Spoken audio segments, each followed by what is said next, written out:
welcome back. I'm on my 4th video now for EPSON, and every time I post a video the comment I always get is, how does it compare to Garmin? So today, guess what, we'll compare the two.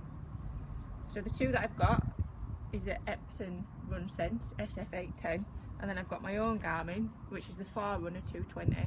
They're both in the same price range. The first thing to note is the Garmin doesn't have a heart rate monitor. So how am I gonna compare heart rate? I've got it covered. I'll have my third watch on. It's excellent at heart rate.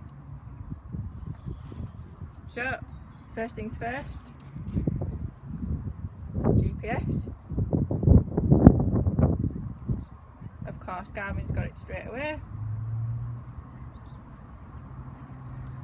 and we'll be waiting a while for EPSON, so I'll see you at the other side. Right, I'm back, and I've got both screens on display for you that show today's workout history. 2.6 miles. There's a 30-second difference between the two.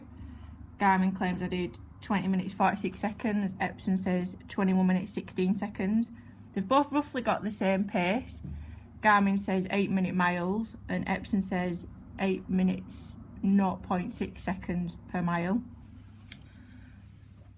I've got to say the heart rate monitor for the EPSON was consistent with the other one that I was wearing at the same time.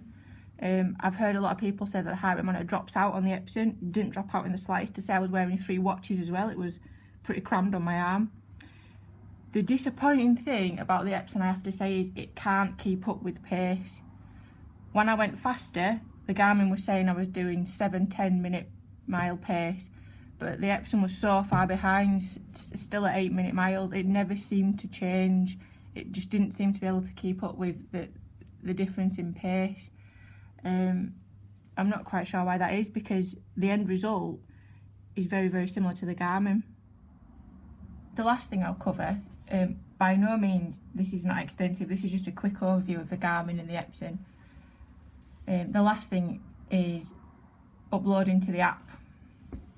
As you can see, this is what we wait for with the EPSON, and this will take between 2 and 4 minutes. We go onto Garmin Connect, and it's already updated. It updates instantly, even though they're both connected to Bluetooth to my phone. So overall, what I'd say is EPSON just needs to catch up a little bit.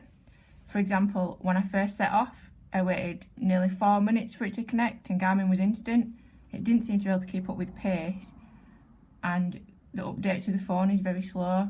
It's a shame really, because I think if EPSON can just fix these little bugs, they could probably bring it into 2016 and be great competition for the Garmin.